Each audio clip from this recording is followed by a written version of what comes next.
नमस्कार, स्वच्छ भारत 24 न्यूज में आप सभी का स्वागत है। आज का मुख्य समाचार। तेलंगाना की तर्ज पर देश में कराएंगे जातीय जनगणना राहुल गांधी। खबर बिहार के पटना से है, जहां आज़ादी के परवाने कार्यक्रम के तहत श्री कृष्ण मेमोरियल हॉल पटना में आयोजित स्वतंत्रता सेनानी बिहार निवासी स्वर्गीय जगलाल चौधरी जयंती समारोह कार्यक्रम के मुख्य अतिथि कांग्रेस के पूर्व राष्ट्रीय अध्यक्ष और लोकसभा के नेता प्रतिपक्ष राहुल गांधी थे। इस जयंती समारोह को संबोधित करते हुए राहुल गांधी ने कहा कि हम बिहार की तरह जातीय जनगणना नहीं करेंगे। किसी को अगर जातीय जनगणना देखनी है तो वह तेलंगाना जाए। तेलंगाना की तर्ज पर पूरे देश में जातीय जनगणना करेंगे। साथ ही कहा कि जातीय जनगणना का मकसद केवल आज़ादी की जानकारी हासिल करना नहीं है, बल्कि सत्ता और सरकार में वंचितों को समुचित भागीदारी दिलाना है। यह एक्सरे की तरह काम करेगा। पता चलेगा कि गरीब कौन है, फिर विकासात्मक कार्य शुरू होंगे। कहा, भाजपा और आरएसएस सामने से संविधान को पूजा करती है तो पीछे से खत्म करने की साजिश रचती है। दलितों की छात्रवृत्ति समाप्त कर दी जाती है। देश के 200 उद्योगपति को जीएसटी में 16 लाख करोड़ की छूट दी गई।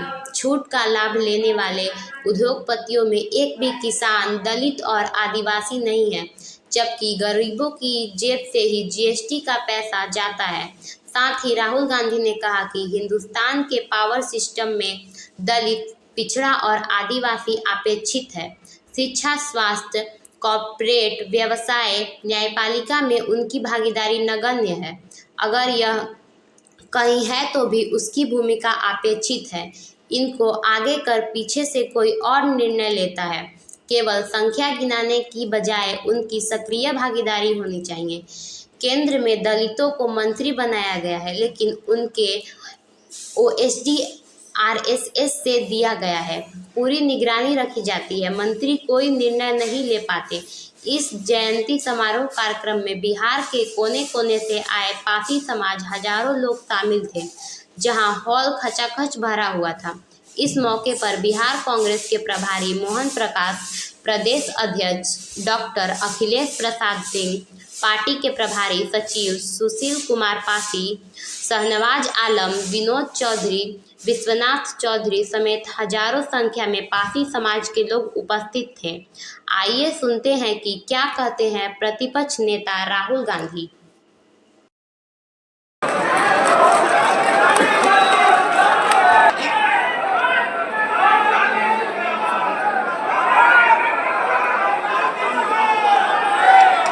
मोहन प्रकाश जी,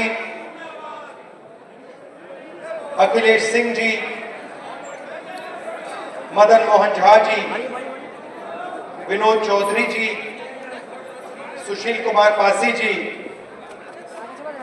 डॉक्टर अनिल जैन जी, सुजीत चौधरी जी, नीतू सिंह निषाद जी, गोरेलाल यादव जी, स्टेज पे बाकी वरिष्ठ नेता, भाई और बहनों, बहुत स्वागत। आज हम जगत चौधरी जी की याद करते हैं। लड़ाई हिंदुस्तान में विचारधारा की है। एक तरफ आरएसएस, बीजेपी और दूसरी तरफ अंबेडकर जी, महात्मा गांधी, जगलाल चौधरी जी। तो ये विचारधारा की लड़ाई चल रही है। कुछ दिन पहले मैंने अपने भाषण में कहा कि हम अंबेडकर जी की बात करते हैं, जगलाल चौधरी जी की बात करते हैं, मगर जो ये बोलते थे, जो ये करते थे, इनके जो आइडियाज थे वो कहां से आए थे?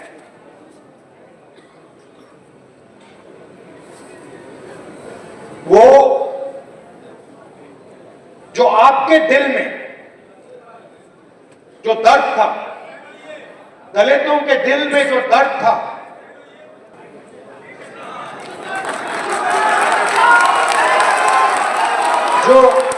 जो दलितों के दिल में जो दर्द था,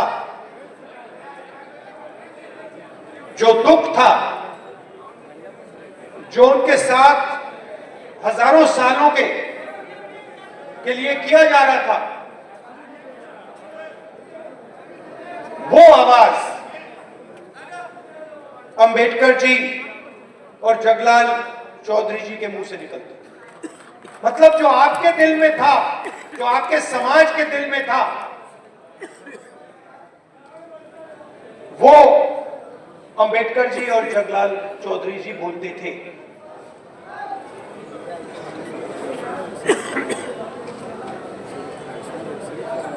आजादी मिली,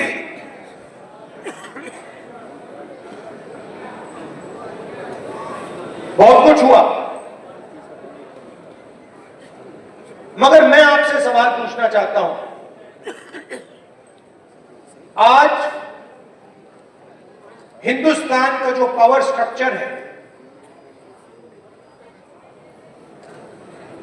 जो इंस्टीट्यूशंस हैं, संस्थाएं हैं, चाहे वो शिक्षा का सिस्टम हो, स्वास्थ्य का सिस्टम हो, कॉर्पोरेट इंडिया हो, बिजनेस सिस्टम हो, जुडिशरी हो, इसमें आपकी भागीदारी कितनी है? लोग रिप्रेजेंटेशन की बात करते हैं, लोग कहते हैं कि हां, दलितों को रिप्रेजेंटेशन मिला, और यह सही है, रिप्रेजेंटेशन मिला, मगर पार्टिसिपेशन के बिना, पावर स्ट्रक्चर में शामिल होने के बिना रिप्रेजेंटेशन का कोई मतलब ही नहीं। मैंने आपको यहां स्टेज में बैठा दिया, 5 लोगों को यहां स्टेज में बैठा दिया, और फिर निर्णय पीछे से लिए जा रहे हैं, तो आपको स्टेज पे बैठाने का कोई मतलब ही नहीं है। आजकल फैशन बन रहा है कि भैया देखो, एमएलए को हमने इतने टिकट दे दिए, इस जात को इतने दे दिए, उस जात को इतने दे दिए। मोदी जी बोलते हैं हां, मगर फिर आपने जो पहले एमएलए की पार होती थी वो आपने छीन लिया। लोकसभा में आपने एमपी बैठा रखे हैं, लोकसभा का एमपी एक निर्णय नहीं ले सकता, मंत्री आपने बना दिए, मगर ओएसडी आरएसएस का बैठेगा। तो कंट्रोल का सवाल है, पार्टिसिपेशन का सवाल है, भागीदारी का सवाल है। रिप्रेजेंटेशन की जगह है, मगर मेरा सवाल दूसरा है। मेरा सवाल यह है कि मैंने कहा कि ये हमारे मीडिया के मित्र हैं, उदाहरण देता हूं, मैंने कहा ये मीडिया के मित्र हैं,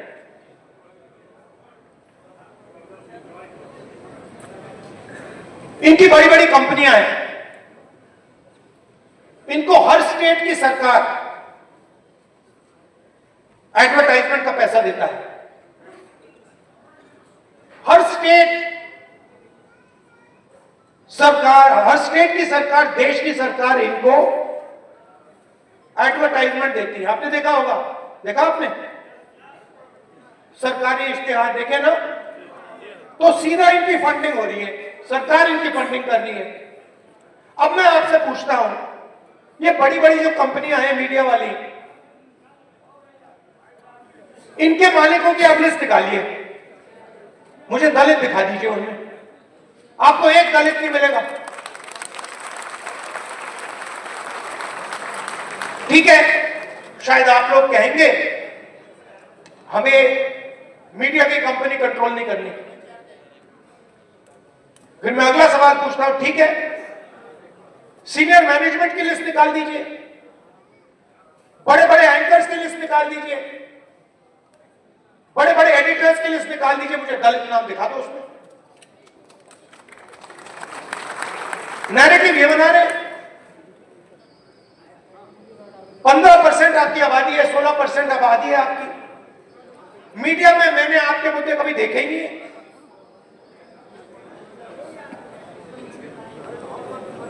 मैं हिंदुस्तान के एजुकेशन सिस्टम में पढ़ा हूं, दलितों के बारे में हिस्ट्री की किताब में मैंने 2-3 लाइन पढ़ी थी।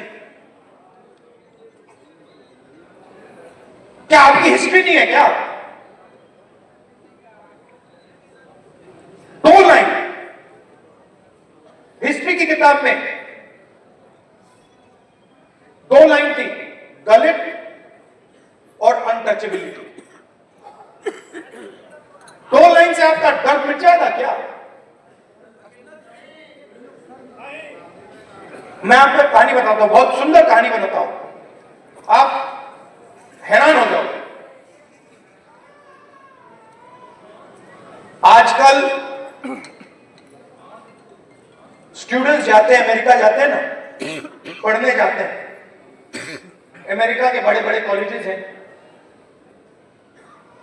तो अमेरिका में एक कॉलेज का एंट्रेंस एग्जामिनेशन होता है, एसएटी एग्जामिनेशन। नाम सुना आपने? सुना है? एसएटी एग्जाम है, वो अमेरिका का यूनिवर्सिटी का एंट्रेंस का एग्जाम होता है।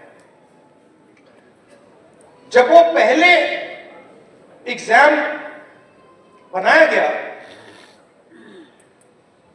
और स्टूडेंट्स ने लिया, तो जो गोरे स्टूडेंट्स थे उनका परफॉर्मेंस बहुत अच्छा था, और जो अफ्रीकन अमेरिकन थे उनका परफॉर्मेंस बिल्कुल बेकार था। मैं बहुत गहरी बात बोल रहा हूं, इसको अच्छी तरह सुनिए। तो जब नया एग्जाम आया, गोरों को फर्स्ट डिवीजन, सारे के सारे बेस्ट परफॉर्मर्स गोरे, और जो काली चमड़ी वाले थे, अफ्रीकन अमेरिकन थे, उनका परफॉर्मेंस बिल्कुल बेकार, वो फेल हो रहे हैं।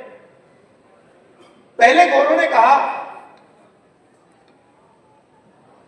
कि गोरे लोग ज्यादा इंटेलिजेंट हैं, ज्यादा होशियार हैं, और ये जो अफ्रीकन अमेरिकन हैं ये कम होशियार है, ये मैथमेटिक्स नहीं समझ सकते क्योंकि इतने होशियार नहीं है। फिर एक प्रोफेसर ने चालाकी करके उसने एक एक्सपेरिमेंट किया, वही एसएटी का एग्जाम, उसके जो सवाल थे उसने अफ्रीकन अमेरिकन प्रोफेसर से बनवा दिए। मतलब एग्जाम के जो सवाल थे, जो एग्जाम का डिजाइन था, उसने गोरों से नहीं करवाया, उसने अफ्रीकन अमेरिकन से करवा दिया, और फिर उसने वही एग्जाम गोरों को और अफ्रीकन अमेरिकन को दे दिया। आपको मालूम है नतीजा क्या था? सारे के सारे गोरे फेल हो गए। अब मैं आपसे पूछना चाहता हूं, हम शिक्षा के सिस्टम की बात कर रहे हैं, उस शिक्षा के सिस्टम में आपकी कोई हिस्ट्री नहीं है, आपका कोई इतिहास नहीं है।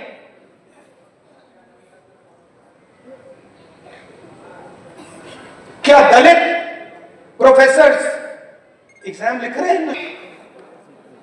ना मीडिया में भागीदारी।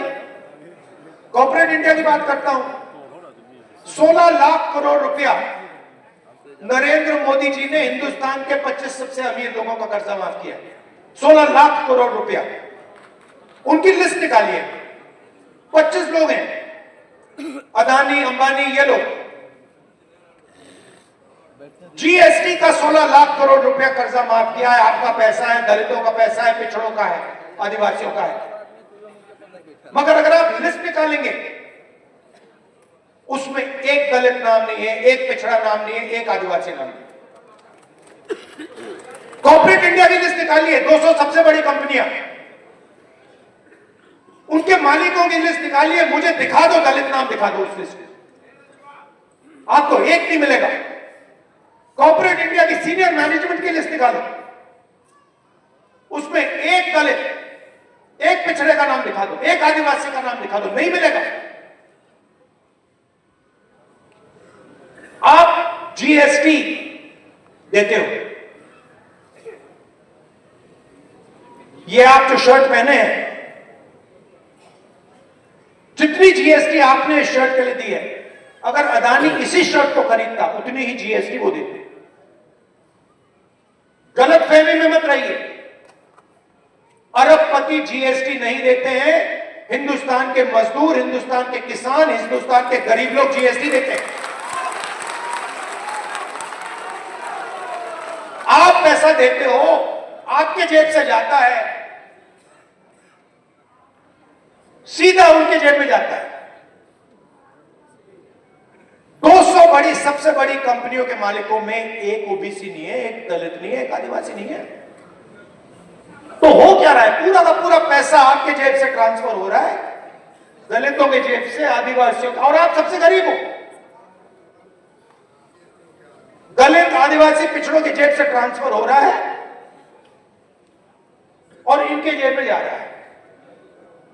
90 लोग हिंदुस्तान का बजट डिसाइड करते हैं, आईएएस अफसर है।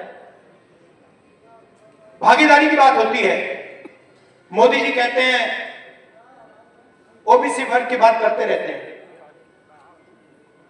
बजट का हर पैसा, हर रुपया 90 लोग बांटते हैं। मैंने इनकी लिस्ट निकाली, नाम देखे, नाम पढ़े। 90 में से 3 दलित हैं। आपकी आबादी 15%, 16%, और 90 में से 3 अफसर आपके। और जो 3 अफसर हैं, ये अच्छी तरह सुनिए, जो 3 अफसर हैं उनको छोटे छोटे डिपार्टमेंट दे रखे हैं। और अगर हिंदुस्तान की सरकार 100 रुपए खर्च करती है बजट में, तो दलित अफसर 1 रुपये का निर्णय लेते हैं। 100 रुपए का नोट निकालिए, अगर 100 रुपए हिंदुस्तान की सरकार बजट में बांटती है, दूसरे हाथ में 1 रुपए का सिक्का पकड़िए, 1 रुपए की भागीदारी है आपकी। मैं बता रहा हूं बदलाव कैसे होगा, इसलिए मैं यहां आया हूं। 50% आबादी पिछड़े वर्ग की है, 3 अफसर उनके, 3 आपके, 3 उनके। 100 रुपए में से 5 सिक्के उनको पकड़ा दो।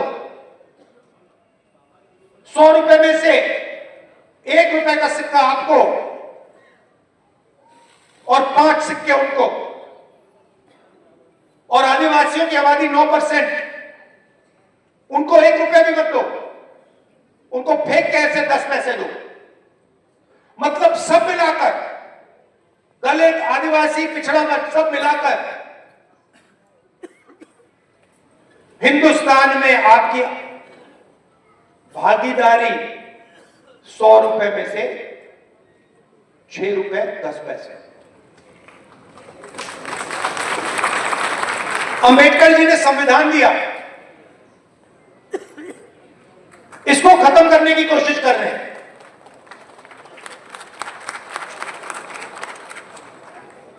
जो आपको बजट में 6.5 रुपए, 6 रुपए 10 पैसे की भागीदारी, वो भी छीनने की कोशिश कर रहे हैं।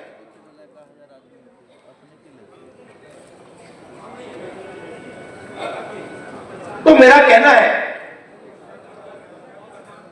कि रिप्रेजेंटेशन की जगह है,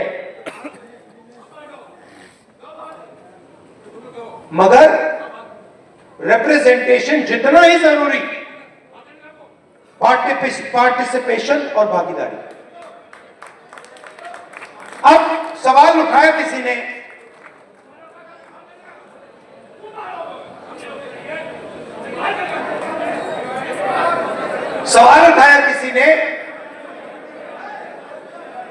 कि आगे क्या करना है, रास्ता क्या है। मैं बताता हूं आपको।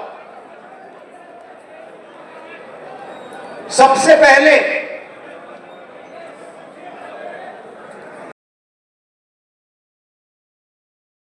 राष्ट्रीय सचिव सर बदलाव चाहिए, आपको देखना चाहते हैं। हमारे आज जगलाल चौधरी जी की आज़ादी के शुभ अवसर पर हमारे आए हुए हमारे आदरणीय नेता राहुल गांधी जी और हमारे बिहार प्रदेश के अध्यक्ष